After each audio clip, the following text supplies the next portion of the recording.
A solutionary is somebody who can identify unjust, unsustainable, and inhumane systems and then transform them in ways that do the most good and the least harm for all people and all species and the ecosystems that sustain life. So a solutionary is not the same as a problem solver. And the reason is because of this embedded ethical foundation of doing the most good and the least harm.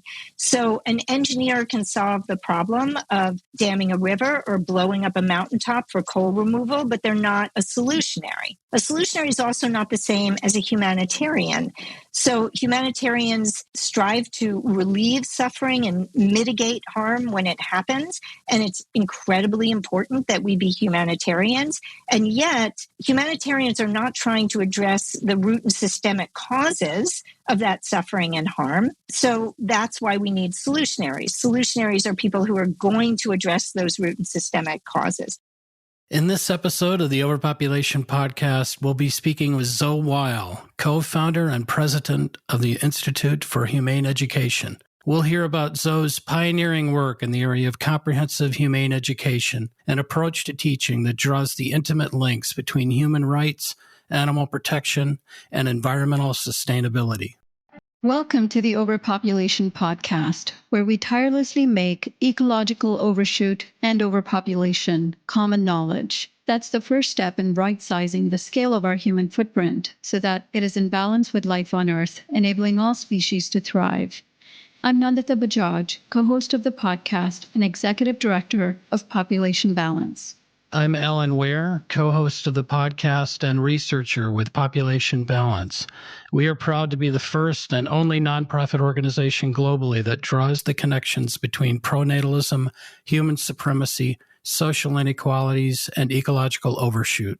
Our mission at Population Balance is to inspire narrative, behavioral, and system change that shrinks our human impact and elevates the rights and well-being of people, animals, and the planet. And now on to today's guest. Zoe Weil is the co-founder and president of the Institute for Humane Education, where she created the first graduate programs in comprehensive humane education, linking human rights, environmental sustainability, and animal protection, offered online through an affiliation with Antioch University. Zoe is a frequent keynote speaker and has given 6 TEDx talks, including her acclaimed TEDx, The World Becomes What You Teach.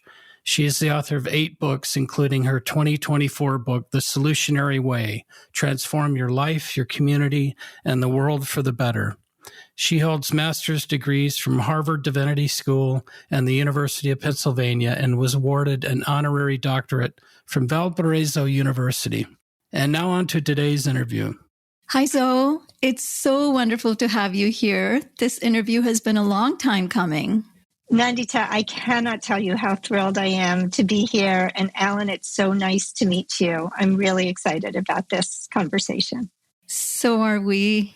And, we want to start the conversation by thanking you for the tireless work you've done over the last several decades in helping to broaden and deepen the field of humane education to include not only animal welfare, but also how that's connected more broadly with social and ecological justice. And I especially want to thank you for your leadership in creating the incredible Humane Education graduate program within the Institute for Humane Education, which you co-founded and are a president of. As a student of the program, I had the opportunity to use a systems lens to understand how overpopulation is tightly linked to a lack of reproductive autonomy, animal exploitation, and ecological destruction, among so many other issues. In fact, Zoe, I would not be at Population Balance today had it not been for the transformative learning experience I had through the graduate program in humane education, which I now get to pass on to others as a faculty member there. Full circle. It's one of those things where you have a dream, and I had this dream of creating this program. And I didn't know that by fulfilling this dream, these amazing people would come not only into my life, but then keep spreading the dream and growing the dream and expanding what that dream could be. So for me, it feels like equally an honor and a privilege to be here and get to talk to the executive director of Population Balance, who is bringing humane education into another sphere and having such a huge impact. So I am extremely grateful to you. Oh, thank you, Zoe. That means a ton. And we can jump right into your incredible experience and your journey kind of leading up to the creation of humane education. So most of our listeners might have heard us refer to the term humane education.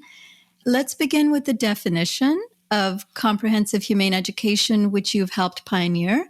And also, if you can share your personal journey that led you to co-found IHE, the Institute for Humane Education, in 1996.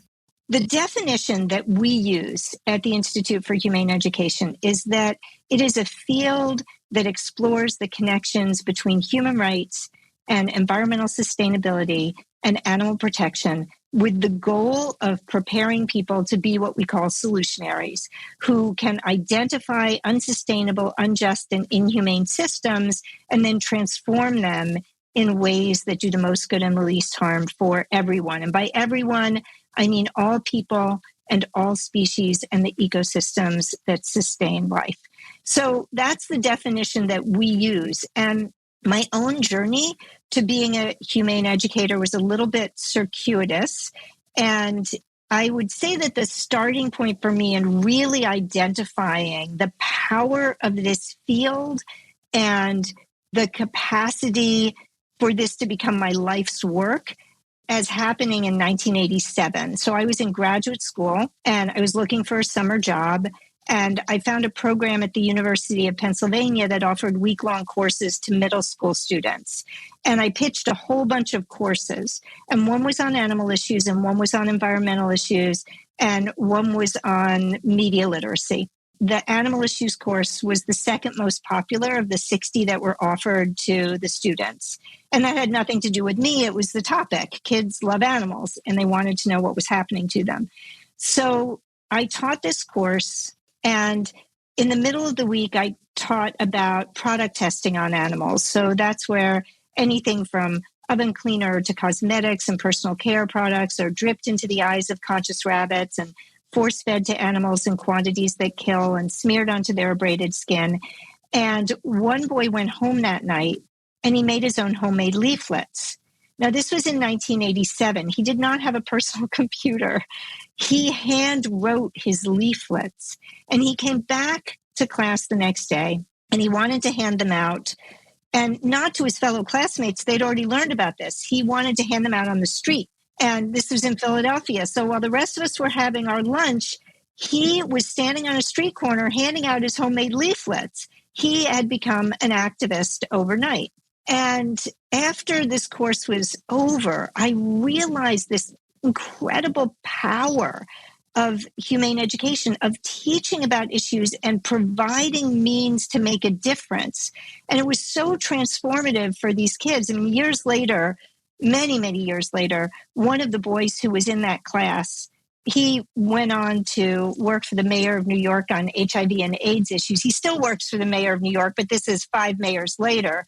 And I was going to be in New York speaking at an event that Jane Goodall was also speaking at. And because that was such a big honor and so exciting, and I hadn't seen him in years, I invited him to come.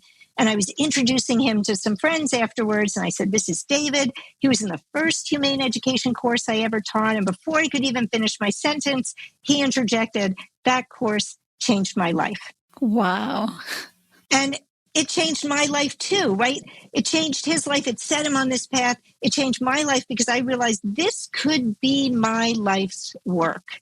So over the course of a number of years, I created a humane education program in the Philadelphia area. We went into schools, we did assembly programs, we did after-school courses, we did classroom presentations. We were reaching about 10,000 kids a year, but that's just a drop in the bucket, right? And they were only getting maybe just hour-long presentation. What would happen if humane education were actually integrated into schools? And so in 1996, I co-founded the Institute primarily to prepare other people to be humane educators, and created the graduate programs that you graduated from, and workshops, and so much more. Resources were around the globe, and we're working with teachers and schools on 6 continents and integrating what we more refer to as solutionary learning when we go into schools than humane education. But it's learning that prepares young people to solve the problems that they face in their schools, their communities, in their countries, in the world. That's a powerful story. I'm so glad that moment in time informed you of what your career was going to be, because now look, all of the different people that you've inspired and the tens of thousands of lives that you've changed through these programs. And your decision to create a program for educators was such a good strategy, because you're basically teaching the leaders who can then have this multiplier effect by bringing that same level of education into whatever field they're working within, whether it's educational institutions or the kind of education we're doing, at Population Balance, which is mainstream behavior change and narrative shifts. Yes. Well, education is the root system underlying all other societal systems. So when we're thinking about where can we find leverage points and where can we have the biggest effect, education seemed obvious to me. The other thing I will say about that is that I liked being an educator myself. I enjoyed educating and writing, and I was good at it. So that is the magic sauce for everybody who may want to be a solutionary, which is find the problem you're interested in solving. What are you good at? What do you love to do? Find where the confluence lies between those, and your life is golden, right? So I hope everybody who's listening can think about those questions for themselves and find their path. And one thing we greatly appreciate through that systems lens of humane education is throughout your career, you've been refreshingly outspoken and honest about the harmful impact of population growth and overpopulation.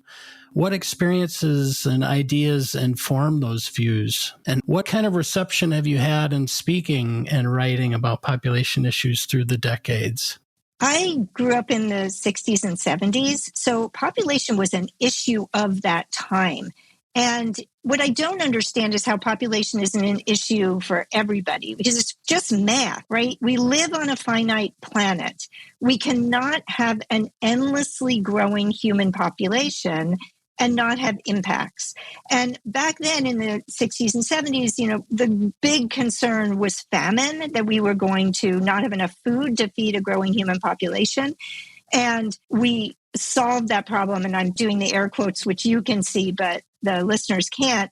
We solved that problem through very environmentally destructive means. I never even understood that as the primary problem. It just seemed to me like we can't take over this earth. I mean, there's a limit to how much we can use. And this is just obvious. And so one of the things that has been shocking to me is that we went from being deeply concerned about overpopulation to being deeply concerned about population decline, because there may not be enough young people in the workforce to be able to pay for elderly people who are retiring. And so the headlines are all about making sure that more people have babies. And why do we have to go to that extreme? Why do we have to choose these sides when we can see that there are problems that arise from having an elderly population? There are absolutely problems that arise. How do we solve those problems? Instead, we present them as sides that we have to take, and then we argue about them and we debate them, instead of actually looking to really what are the solutions that will do the most good and the least harm for everyone. Again, for people for sure, but also to ensure that we have a thriving environment. I remember reading the book World War III by Michael Tobias that came out in 1996. It was actually a required book in the graduate programs for many years. And, it was a seminal book at the time on population. And we taught about it. It was deeply embedded into our programs, and there was never any pushback. And I also wrote and performed a one-woman show for a number of years. And Nandita, I know you've read the sketch that I wrote where I included this issue. So I am somebody who's always been concerned about population, who did choose to have a biological child. And I did that knowing that I was bringing a child into an overpopulated world, knowing it really didn't align with my values. But this desire to make another human being with my husband and to be pregnant and to give birth and to nurse a baby, it was that biological drive. I had it. And I did have a biological child. He is now almost 31 years old. And in all of these years, not a single person has ever asked me, why did you want to have a child? Nobody has ever asked me that. But if you don't want to have children, you're regularly asked, why not? As if something's wrong with you. So that's what I talked about in my one-woman show, because it's so striking that there would be something wrong with you that you may not want to bring a child into an overpopulated world, that you may not want to lose so much of your time and your sleep and your money and your energy and be that vulnerable. I mean, it seems perfectly natural not to want that, but it is interesting that I didn't get any pushback from that either.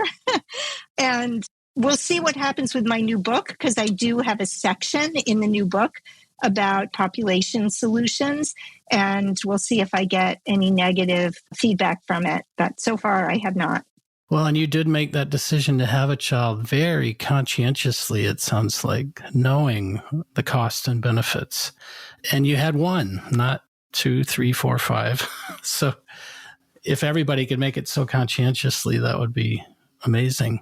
Well, one of the things about making that decision is it humbles me, because I made a decision that I consider selfish. One of the things I find fascinating is that people who choose not to have children are often accused of being selfish. And it's fascinating to me, because I don't think there's anything more selfish than I want to reproduce myself with my partner and have a little me. And it's really an interesting twist. So it felt to me like quite a selfish decision. Not that you don't have to do incredibly selfless things as a parent. You absolutely do. But the drive is not a selfless drive. So the reason it humbles me is because I don't understand when people learn about factory farming and the incredible cruelty and suffering that is perpetrated on animals for food, why people don't just say, oh yeah, I'm done with that. I'm going vegan now. I just learned that. I'm never eating that again. Now, I did not do that. It took me years of being a pescatarian and then a vegetarian, and then I became vegan 35 years ago. So I did have my own process for doing that. But this humbles me because I made a really selfish choice because of my desires. And I understand because of that other people make different choices to fulfill their desires. And they let those desires eclipse their values, just like I did. So it's helpful for me to actually have experienced that in order to become less judgmental of other people. That's such a refreshingly candid take on so many different issues, and also how there are so many competing impulses from tradition, from expectations from family, from wanting to belong. And so many of those factors influence our actions. So I really appreciate how carefully and, with so much nuance, you've thought about these things. And obviously, you are an embodiment of humane education thinking and applying that lens to not just educating other people, but also looking from within that lens at your own behaviors. And we really appreciate that. And you mentioned your new book, The Solutionary Way, and how you have actually centered population within that, which again, we are so thrilled by. In fact, when I was doing my graduate program at IHE and, my experience of talking about population, it was so obvious to me that we were overpopulated. I mean, I grew up in the most populous nation, so it was a very visceral experience for me. But then not being able to talk about it because it was a taboo. And I understand why it's a taboo, but also the taboo is not based so much in scientific and mathematical truths. And we need to find ways of addressing the issue. I was flabbergasted by the reception of my views at IHE. When I brought up the topic of population, Mary Pat Champeau, the director of education, to whom I owe so much of my inspiration. Likewise. Yes, just absolutely incredible person. She just, with open arms, was like, absolutely, we need to talk about this. And we welcome controversial issues at IHE. This is what we're about, is taking difficult issues and making them easy to address and talk about. And my experience in looking at so many different institutions, talking to so many graduate students, is that population and demographic concerns are literally being wiped off the curriculum because of the controversy around it. So to me, it was so refreshing to have an institution that is so progressive, that is so justice-oriented, and open to talking about one of the most controversial issues. And to then see it appear in your new book as a central piece was, again, really inspiring. So let's talk a little bit more about your book. In your work as a humane educator, you've emphasized the importance of educating people to become solutionaries, a word that you've used several times today. And your new book is called The Solutionary Way. How would you describe a solutionary? And what is solutionary thinking? So a solutionary is somebody who can identify unjust, unsustainable, and inhumane systems and transform them. So I referred to that earlier, and transform them in ways that do the most good and least harm for everyone. So it's a simple definition, and somebody who's listening could be thinking, well, why do you need a new word for that? Isn't that a problem solver? So a solutionary is not the same as a problem solver. And the reason is because of this embedded ethical foundation of doing the most good and the least harm. So an engineer can solve the problem of damming a river or blowing up a mountaintop for coal removal, but they're not a solutionary. A solutionary is also not the same as a humanitarian. So humanitarians strive to relieve suffering and mitigate harm when it happens. And it's incredibly important that we be humanitarians. And yet, humanitarians are not trying to address the root and systemic causes of that suffering and harm. So that's why we need solutionaries. Solutionaries are people who are going to address those root and systemic causes. So that's the reason for the made-up word. And solutionary thinking is comprised of many forms of thinking, but primarily critical thinking, systems thinking, strategic thinking, and creative thinking. And even though that kind of thinking does not happen sequentially, critical thinking is the foundation. That without critical thinking, we can't really be good systems thinkers. Without critical thinking and systems thinking, we can't be good strategic thinkers. And then when we apply creative thinking to all of that, then we are able to come up with innovative solutions or innovative ideas about spreading some other solutions that are already in use to a different sphere or different arena. It does seem so important to have teachers in this process modeling that critical thinking and the systems thinking as kind of the foundation for a more effortful way of thinking. I think most of us don't want to expend the energy, or a lot of adults certainly don't. And we go towards the low energy, more certain pronouncements, judgments, decision making. And to start that process at a younger age of true critical thinking and the systems awareness that open both of your eyes and my eyes, whether it's ecological systems blindness or energy blindnesses or all kinds of blindnesses we all have. We all have so much ignorance about systems that we often then interfere in, such as natural systems, assuming that we know all the consequences beforehand when we often don't. But to strive for that kind of systems level thinking is so important, so critical. And I greatly appreciate that part of your framework. Thank you. Yeah, it's very challenging, right? Where I live, 100 years ago, or let's say 150 years ago, people would know where their food came from. They would know where probably their clothing came from. And we have no idea. And that's because of these interconnected systems, our economic system, our political system, our energy system, our production system, our defense system. And they're so complex and they travel the globe.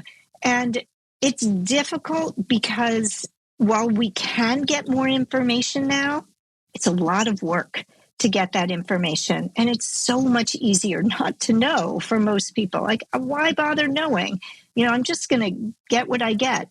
And what do you see as some of the primary challenges of being a solutionary, in addition to just the complexities and not wanting to expend the kind of energy to inform yourself, to have to think through every single action?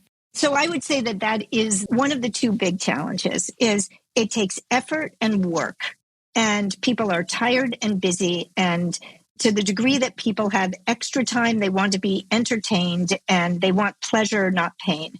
And to go on this journey requires a lot of learning and commitment and motivation. So that's a challenge. The other challenge is that to be a solutionary means to believe that a better world is possible, to believe that we can build bridges with others and collaborate and cooperate to create change.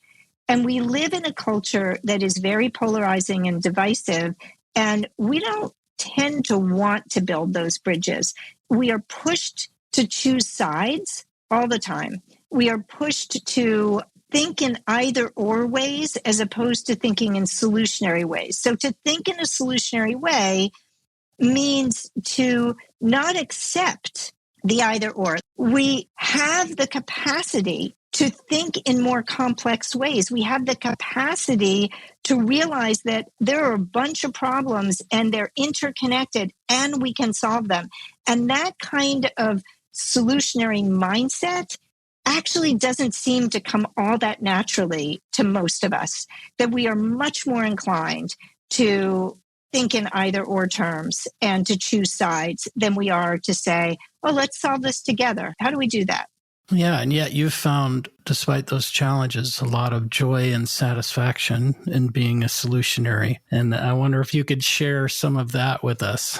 Oh, I'm so glad you asked that, because I was starting to think, wow, people are going to listen to this and they are going to not be interested in being a solutionary because it's a lot of work. But here's the thing. So living deeply aligned with one's values, making a positive difference in the world, and being connected to amazing people, that is where one lands if one goes on this solutionary journey. So to the degree that it's challenging and it takes work, yes, and, which is one of my favorite improv comedy rules, yes, and, the outcome is going to be a meaningful, purposeful life where you contribute and you feel the incredible joy that comes in making a difference. And, Nandita already sort of referred to this, but I did not expect when I co-founded the Institute for Humane Education that it was going to just give me this community of amazing people. It wasn't like I went into it to find a community of amazing people. I went into it because I had an idea and I had a vision and I thought it could work. And now I'm just surrounded by amazing people. Who doesn't want to be surrounded by amazing people?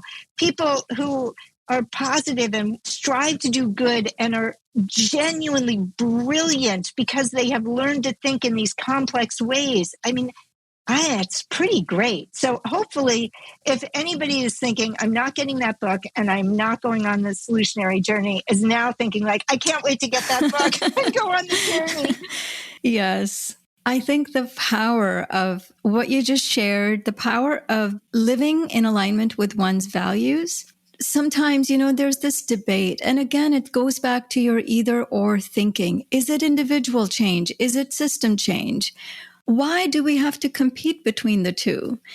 even if somebody says, well, all of the efforts that you're engaging in your little life of being aligned with your values and trying to be a minimalist or trying to do all of the things that lower your impact on the planet, well, they're kind of meaningless because there's 8 billion of us and not everybody's living like you. So why bother? And the answer is what you just said, because it's joyous to live in complete alignment with your values. Of course, we want to do both. We want to live in alignment and be contributors to larger system change, but they don't need to be mutually exclusive. We can do both. Of course. And to the degree that we don't at least strive to some degree to model our message is the degree to which others may not take us seriously because they perceive us as hypocrites. So these are both ands, not either ors. And most of life is a both and, not an either or. And that community aspect you talked about, the community of Solutionaries, seems so powerful. If we really are a combination of the 5 people we most hang out with, as I've heard, or the alienation, the loneliness, the disconnection a lot of people are feeling in the modern world, to have a sense of integrity and purpose with a group of people solving problems is hugely powerful, which sounds like you felt in a big way. Absolutely. And the other thing I would offer people is that we're all going to die, and hopefully we die with as few regrets as possible. And what is going to have mattered? What's going to have mattered for most of us is the love we shared and the ways that we can feel that we did well in the world. And by well, I mean we did good. So one activity that you talk about in the book is the true price activity. And that seems like a really powerful tool to me when I read that, about addressing a widespread lack of understanding about complex social ecological systems involved in our every consumption decision. Could you give us an overview of how that works? Sure. And it's perfect that you asked it after what we've just been talking about. So the true price activity is humane education activity in which we look at an everyday item, and it could be anything. It could be bottled water, it could be a cell phone, it could be a fast food burger, it could be an item of clothing. And we ask a series of questions. And the first question is, what are the impacts of this item from the original resources to production to transportation to use to disposal, both positive impacts and negative impacts on us as individual consumers, on other people, on animals, and on the environment. So that's the first question with a lot of embedded questions. The next question we ask is, what are the systems that perpetuate this item that make it so commonplace? And the next question we ask is, what alternatives would do more good and less harm? And if there aren't any good alternatives, what systems would need to change to make alternatives possible and ubiquitous? So that's the true price activity. And it's a really fascinating entryway for a solutionary because you're looking at something close to home, right? I'm looking at this shirt that I'm wearing, or I'm looking at whatever I'm eating, and I'm really learning about that one thing. And while it, of course, takes energy and research and investigation, it's fascinating to learn about these impacts and to see the sort of life cycle of anything that we use and its impacts on others. And then we have the opportunity, after we have learned all this, to take the next steps. So the next steps would be thinking, how do I want to change now that I know this information? Or this is the introspection piece. As we inquire, then we introspect. And then together that allows us to take the next step to live with more integrity. And integrity feels good, right? Integrity just means you're living aligned with your values. And that just plain feels good. So for all the effort it takes, in the end, there's a kind of peace that we can experience when we take those steps. Yeah, I love how it's such a good activity for internalizing or making people aware of all of the external cost of every decision we make. And we've talked with ecological economists about the negative externalities of everything we do, the environmental pollution, the social exploitation, And capitalism, especially at the global level, hides so much of that from us at the scale and complexity of our market decisions and interactions. So just to take that veil off the kids' eyes and have them see this pencil, what tree did this come from? Where was the paint? Where was the lead? The metal used for the eraser? It's just enormously complex, involving so many people. It also gives you some appreciation for how utterly dependent you are on all of humanity, and that you should think about those relationships and how those people who did that for you are being treated in the process, and all of non-human nature too. So I really just love the powerful simplicity of that activity and how interdisciplinary it could be, right? You could bring in science and economics and politics and social movements and nature, and it's just hugely powerful. And I like that you bring in not only the what is in terms of the externalities, but the ought. Once you see this system is no good, this system is exploitative and destructive, how can we change this? What can our decisions be to make this better? So yeah, it's just a beautifully powerful and simple activity. Yeah, it's simple in that I could explain it in just a couple minutes, and it could also be somebody's dissertation, right? And our choices, while they absolutely have impacts, right? Why are there so many plant-based milks in supermarkets now? It's because of consumer choice. Some people made that decision for the animals. Some people made that decision for their health. But isn't it great that there are all of these options? And that's through individuals making that decision and entrepreneurs creating those different products.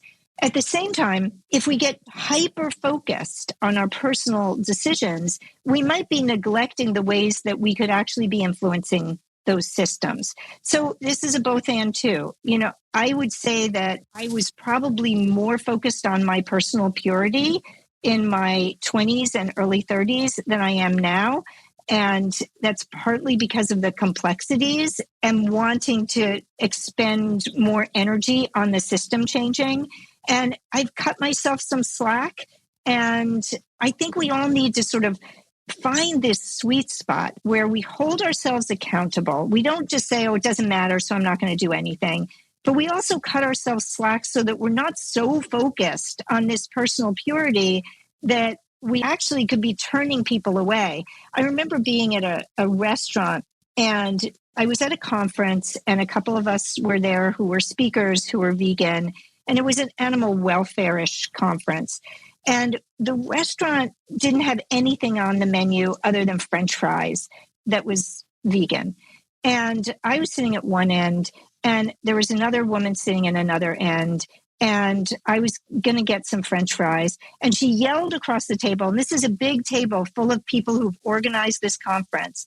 And she yelled across the table, so those French fries were probably cooked on the same griddle with the lard. And I just thought, you realize that everybody has just heard you and now thinks vegans are crazy. And now thinks like, I would never want to be like that. And so, it's so important to just be aware that what does the most good and the least harm, this principle is very complex. It's not just your personal purity. What does the most good and least harm in some circumstance could be very different from what you thought, because you're looking through this lens of people, relationships, the environment, the whole big picture. And you're making a decision. It's the best decision you can make in that moment. I've always loved that slogan ever since I heard it, because it's exactly what you're saying, that finding the sweet spot of living as closely in alignment with your values as is possible in a given situation, while also not minimizing the impact that you can have in making such choices in your relationships and how people perceive the kinds of actions you're taking, and in other bigger changes you can lead to. I remember we had a conversation with an ethicist just a few episodes ago, Travis Reeder, who used ethical language to describe exactly what you're saying. And he said, an ethic of conscientiousness rather than ethic of purity. And literally what you just described, which is, if we were truly conscientious about all of the different ways in which we were having an impact and not so concerned about being perfect, which is not even a possibility in a world of such deep interconnection with 8 billion people and billions of non-humans. Again, it takes the pressure off of being this perfect individual. And it, I think, just makes you more accessible to people as well. The restaurant example is so good because, yeah, in that situation, there's absolutely nothing you can do. And like I go to restaurants sometimes and they say no animals were harmed for the creation of this business. And I say, well, it's a vegan restaurant, but you cannot make that claim because our very existence ensures that animals had to be harmed. The very fact that that business exists in that habitat that used to belong to another family of non-human beings means that animals were impacted. So, I think in that way, what you just described is a much better way of going about life, because implicit in our existence, in our everyday choices, we have to face into the fact that we are causing harm and then move towards a future where we're causing less harm and less harm incrementally. And that is so much more achievable and accessible and also justice-based, because not everybody has the options available or the privilege to engage in systems that are less harmful. So I do feel it's all around such a humane principle of approaching life. I could not agree more. And understanding the destructiveness of our actions is such a crucial element in being a solutionary, what we've just been talking about. And the next step of implementing change in those systems is much more difficult, given the differences in how people define both problems and the solutions. In your book, The Solutionary Way, you mentioned the value of forming relationships with people who may not share your views on many issues. And this ability to foster understanding among polarized groups seems more crucial than ever, given the increasing social and political divisions in many parts of the world today. What do you think are some promising approaches to building these relationships and trust between polarized groups and individuals? So this is really challenging for a lot of people, and particularly for people who have very strong feelings and really want to see change happen. Regardless of where they are on the spectrum of beliefs, it can be very difficult for those who have very strong feelings to build these bridges. And I'm obviously somebody who comes from the perspective of wanting to cause as little harm as possible and do the most good as possible. And I'm going to tell a story. So in 2016, I joined a CrossFit gym. I was on the verge of osteoporosis and I needed to rebuild my bones. So I joined this gym, and there was a friend of mine who was a member there. And this was 2016 in the United States. So you might remember that year was an election year. And it was in the summer of that year. And this friend came in and she whispered to me, there's a car in the parking area with a Trump bumper sticker on it. And I was so surprised that she was surprised, because there were a lot of Trump supporters at this CrossFit gym. CrossFit tends to attract a wide variety of people. So she told me that she was thinking about quitting because of this. And I said, what are you talking about? Like, this is the best opportunity I have ever had, because I already had these amazing relationships with these people, because this was an incredibly supportive community. These were among some of the most generous people I had ever met. Everybody's cheering for each other. Everybody's supporting each other. Now I already have a relationship. Let me understand and build bridges. Well, she ended up leaving. And the way I perceived what she was doing was sort of drilling down into her bubble. Like, she was going to stay in her bubble. And I thought, this is my chance to really be the humane educator I claim to be, right? Can I build bridges? So during that election year, I spent a lot of time talking to a couple of friends there about Donald Trump and about, I'll tell another story that may relate in a minute, but what this led me to realize is that we are more alike than we are different. So I mentioned that these were some of the most generous people I knew.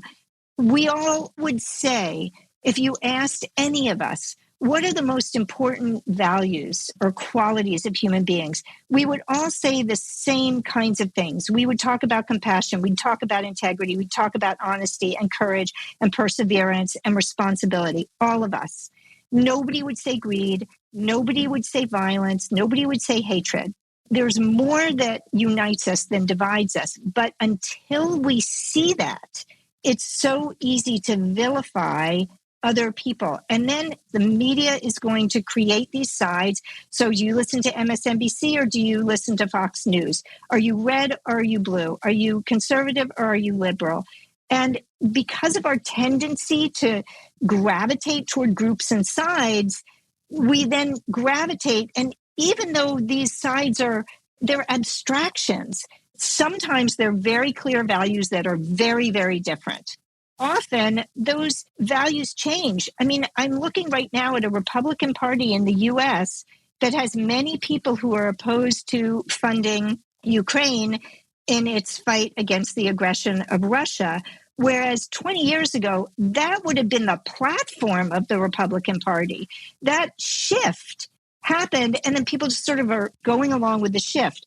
So rather than thinking in terms of polarized groups, I tend to think of individuals because it is individuals who we can reach. It is individuals who are going to say, I'm not sure I believe all of this stuff on this side. And it's individuals where we can say, hey, in addition to listening to Fox, would you also listen to this? Or if you're going to listen to MSNBC, would you also listen to this? How can we really hear different perspectives? Because only when we have access to different perspectives, only when we listen to a variety of people and stakeholders, can we find potential for collaboration to solve what we can both agree are problems. And most of the time, there is some area that we can find as a place of agreement.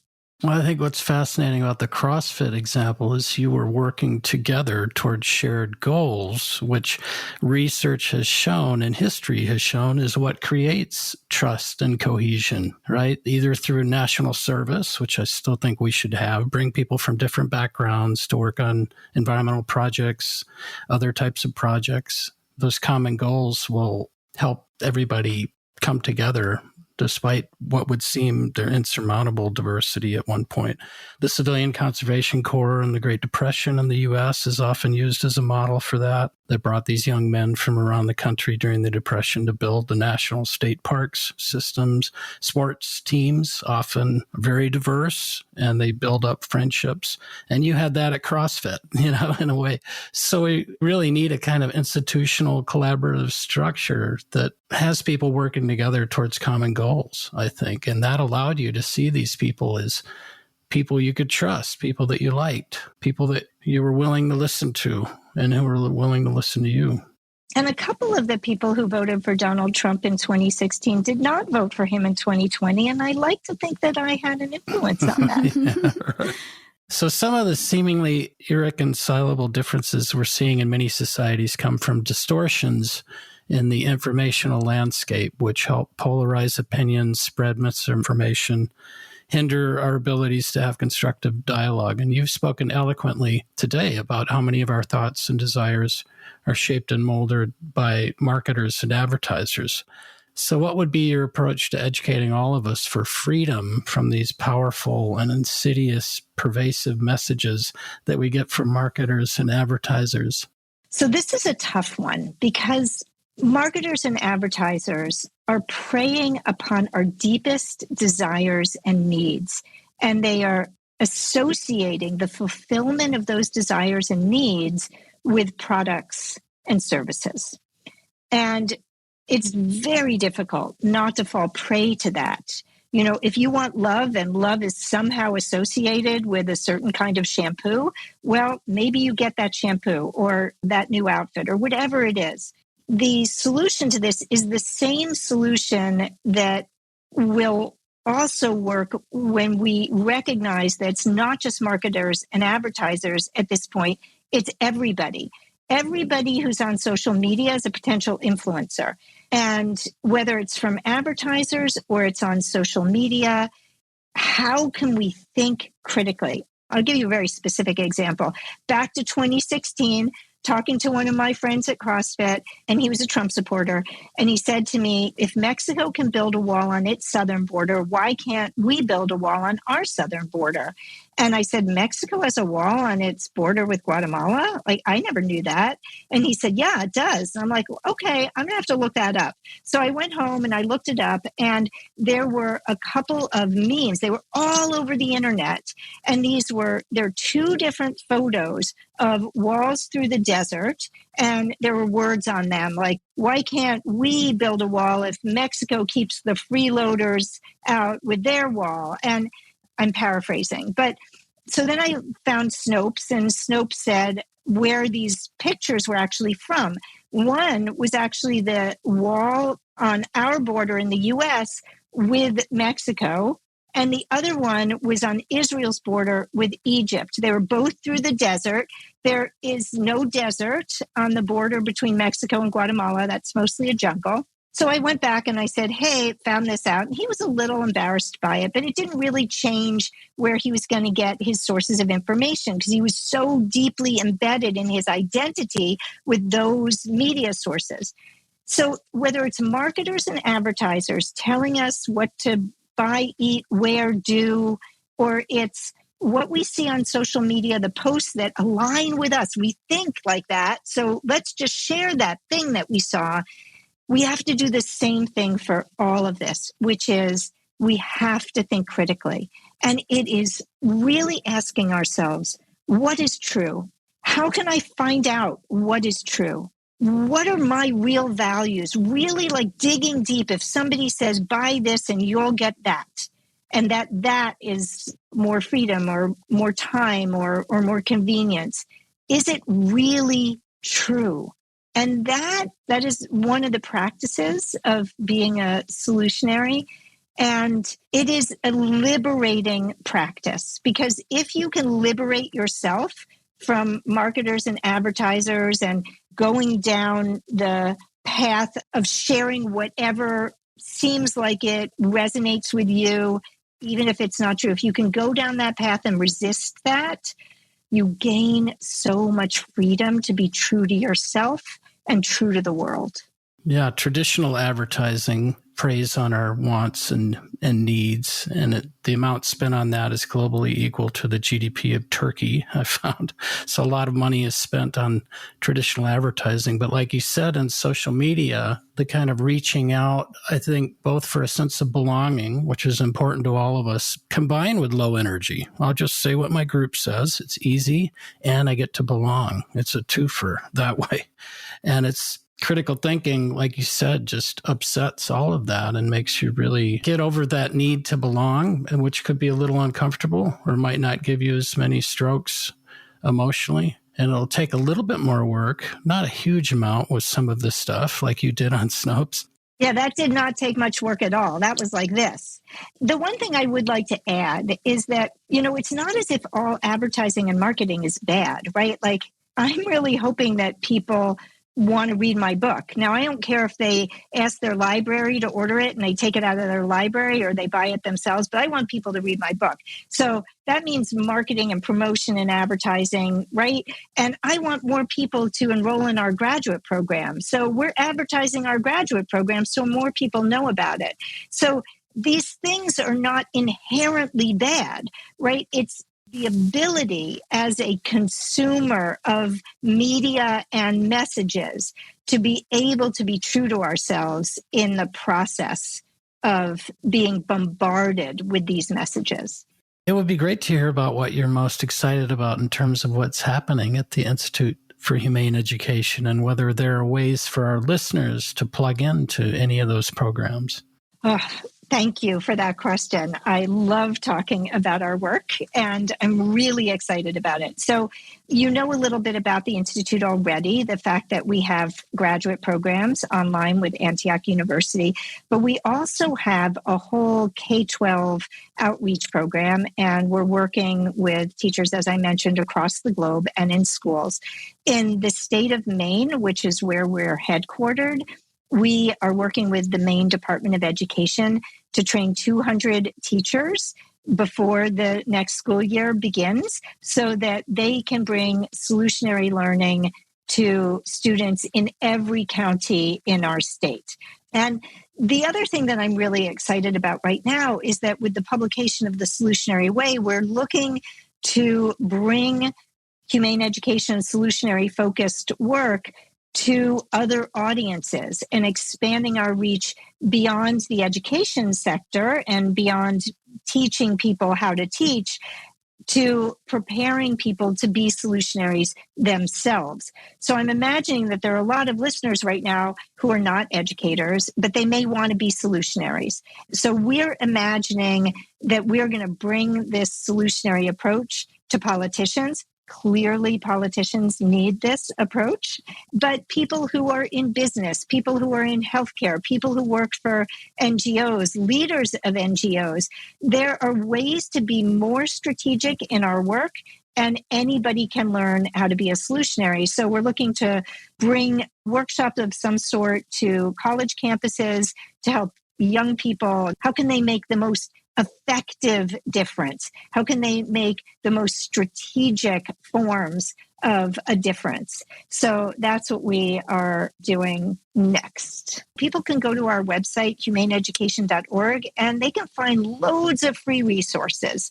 Well, I can tell you that as a graduate of the program and as faculty there, I'm very much a cheerleader for selling the program. So what we hear often, and Nandita, you're a perfect example, is people find our graduate program and they arrive, and by arrive, I don't mean physically because it's an online program, but they arrive and they say, I can't believe this exists. I finally found my home.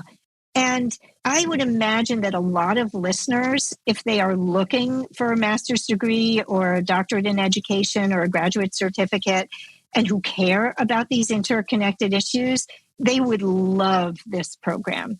And so that's my advertisement and my marketing on your podcast. And of course, I know that if people just want to take one course, there's the Try It Out program where they can just sign up for one course, see if it's for them, the program is for them, or if they just want to learn about one aspect, Introduction to Humane Education. I love that aspect because so many of people came to the program because of the Try It Out program. They just wanted to try it out and they never left. So why leave something so great? Yes. And so just to wrap things up, you've shared so many incredible things with us and also just how much you embody those values and that framework in all of your own behaviors and actions.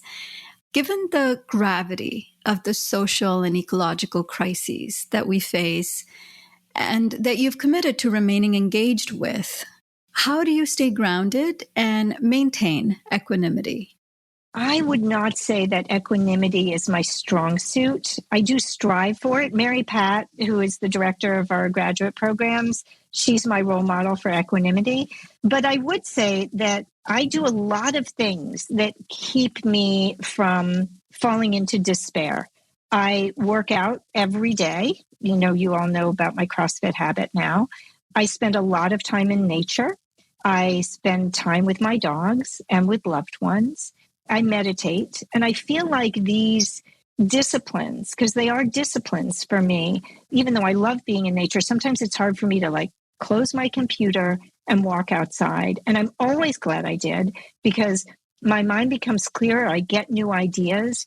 And I feel like it's so crucial that every one of us finds that balance. Some people need more of that time than others, but we all need it because one of the things about doing work to try and change the world is we are going to be faced over and over and over with very depressing realities and also with those who appear to be opposed to everything we believe. So we feel that hostility, and it can make us really angry. And anger can be fuel, but anger can also be incredibly destructive. If we don't find the ways to transform anger into a fuel for good, and we spew that anger back into the world, we will defeat our purposes. And we see it all the time. And we see it among activists who desperately want to make the world better. And because they have not harnessed their anger and their despair, they are pushing people away instead of building the team that everybody else wants to join. Part of why I love humane education so much is because it is heartening work that builds the team of loving, caring people who use anger as fuel and not as a weapon. Those are very inspiring words. Zoe, it's been so great hearing your powerful insights and just seeing how you've inspired us to think more deeply about our roles as solutionary over so many years, and also your leadership in comprehensive humane education and your talent for illuminating complex issues with such compassion and clarity. It's truly appreciated. Oh, thank you so much. Well, I feel that way about your leadership. And Alan, it's just been a pleasure to meet you on this podcast. Yeah, it's been great to hear your ideas so powerfully communicated. You're such an excellent communicator. Thanks for that. It was really, really fun. I really appreciate it. I'm just super duper honored. That's all for this edition of the Overpopulation Podcast. Visit populationbalance.org to learn more. To share feedback or guest recommendations, write to us using the contact form on our site or by emailing us at podcast@populationbalance.org. If you enjoyed this podcast, please rate us on your favorite podcast platform and share it widely. We couldn't do this work without the support of listeners like you, and hope that you will consider a one-time or a recurring donation. Until next time, I'm Nandita Bajaj, thanking you for your interest in our work and for your efforts in helping us all shrink toward abundance.